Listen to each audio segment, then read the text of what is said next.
Hello and welcome to another teaching by 119 Ministries. Our ministry teaches that the whole Bible is still true and directly relevant in our lives.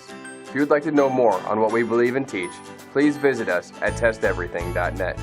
We hope that you enjoy studying and testing the following teaching.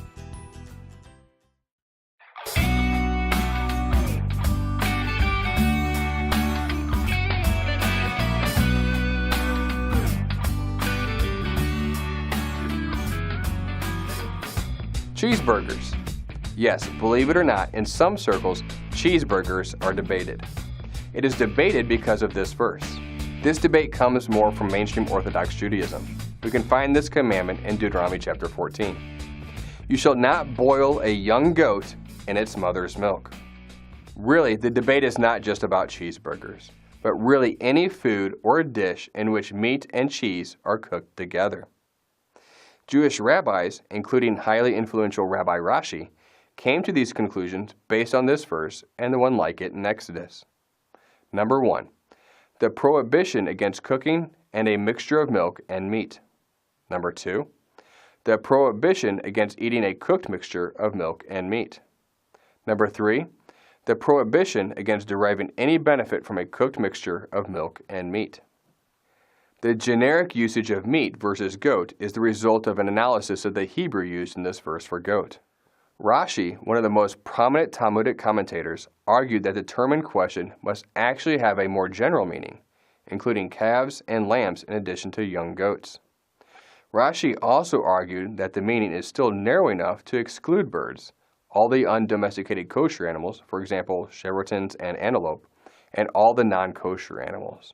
The Talmudic writers had a similar analysis, but believed that since domesticated kosher animals, sheep, goats, and cattle, have similar meat to birds and to the non-domesticated kosher land animals, they should prohibit these latter meats too, creating a general prohibition against mixing milk and meat from any kosher animal excepting fish.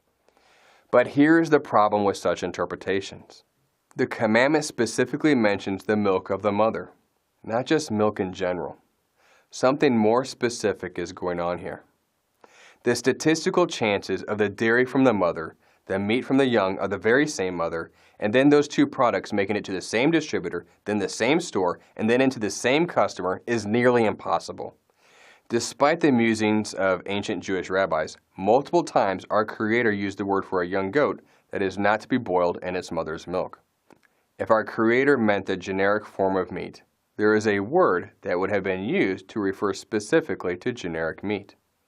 The answer to the riddle of this commandment is like several other seemingly out-of-place commandments.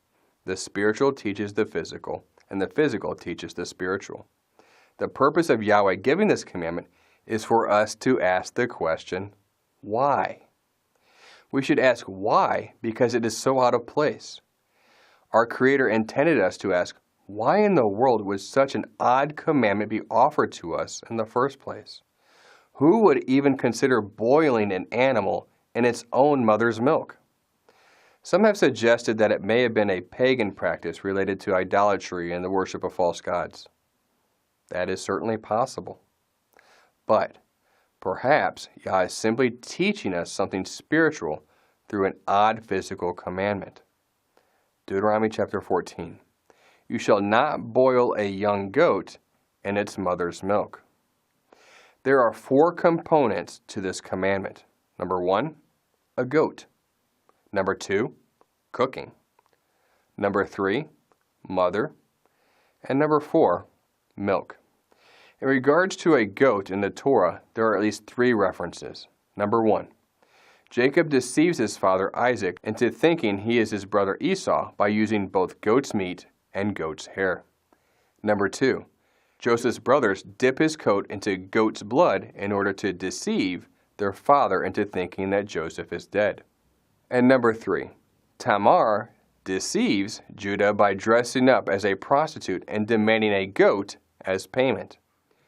The crucial element or common denominator of all these stories is deception, and the deception is related to the goat.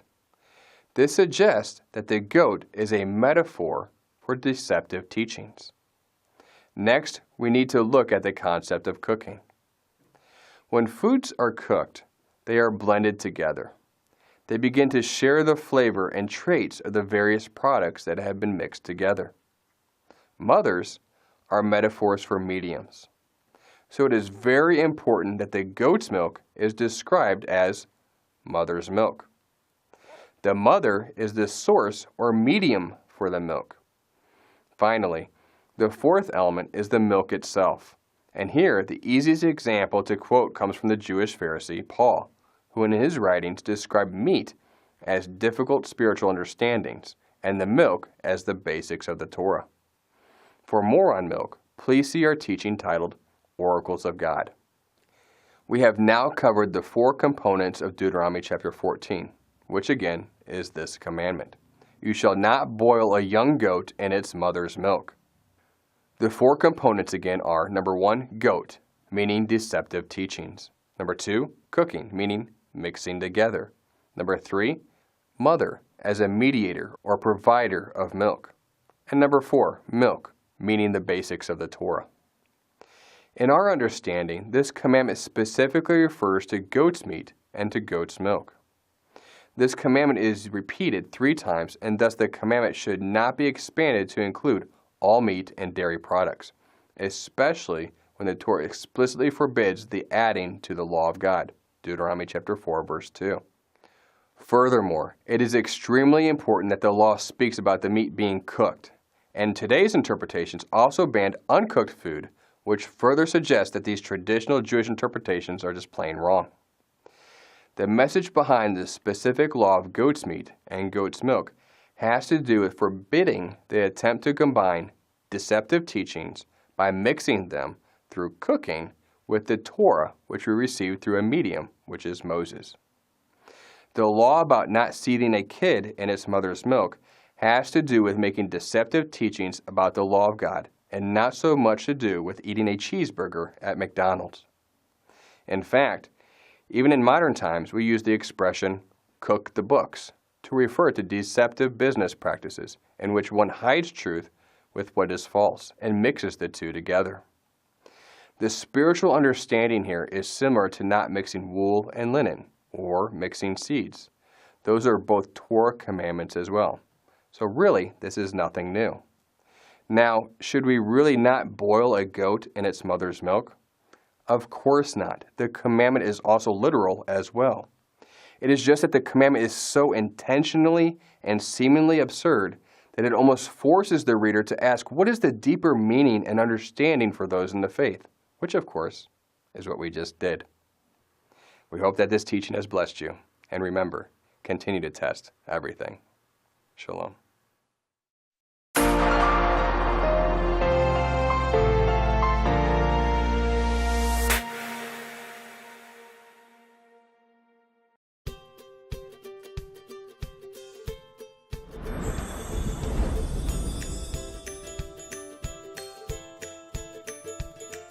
Welcome to The Whole Word, an introductory teaching to Hebrew roots by 119 Ministries. If you are watching this, we expect that you recently discovered that the whole Word of God is still true and applicable to all in the faith. But you, like countless others coming into this understanding, likely have many questions. Our goal is to try to bring you clarity amidst all the confusing information that you may have come across in your pursuit of truth. Despite your denominational background, you might be asking yourself, where do I even begin? This teaching will cover the application of many of the fundamental commandments found in the Torah. 119 Ministries presents Welcome to the Whole Word.